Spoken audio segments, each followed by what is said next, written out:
We have a little quotation which says, winners don't do different things, they do things differently. Many people ask, what do they do differently? Folks, first of all, the most important thing that winners do differently is they form the habit of doing things losers don't like to do. And what are the things losers don't like to do? They're the same things winners don't like to do either, but they do it anyway. Go check out. Losers don't like to get up in the morning. Winners don't like to get up in the morning either, but they get up anyway. See, losers don't like to work hard. Winners don't like to work hard either, but they work hard anyway. So winners form the habit of doing things losers don't like to do. They make it a reflex action. How many times have you heard people talking like this?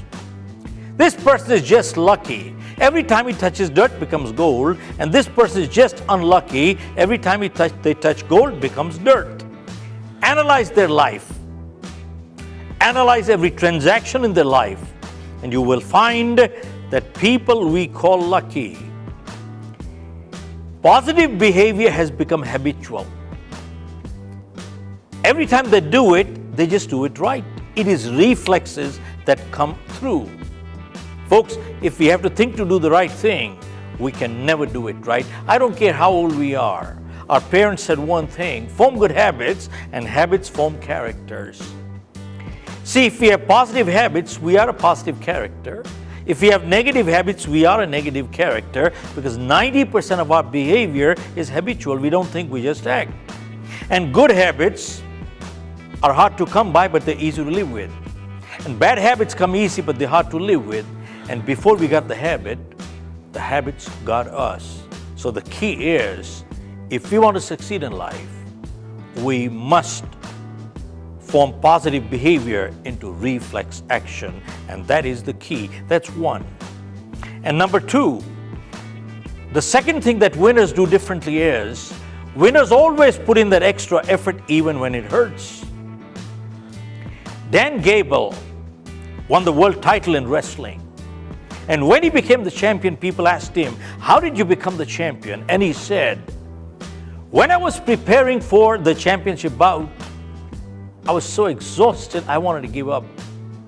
But then I pictured in my mind, my opponent, he must be practicing, so I went back into practice. He said, again a point came. I was so exhausted, I wanted to give up. I pictured in my mind my opponent, he must be practicing, so I went back into more practice. Again a point came. I just could not lift myself anymore. I pictured my opponent. I don't think he can lift himself anymore either. Guess what I did? I went back into more practice. He said, till now we were at par. This is the only edge I have on the other person.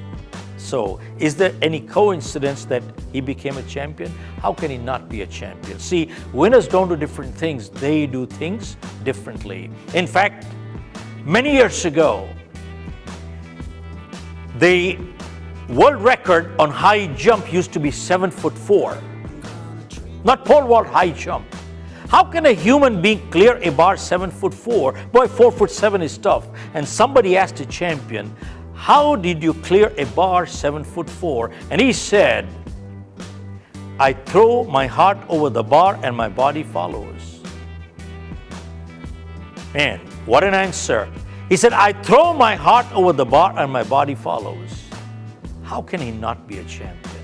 See, winners don't do different things, they do things differently. They always put in that extra effort even when it hurts. And that is the winner's edge.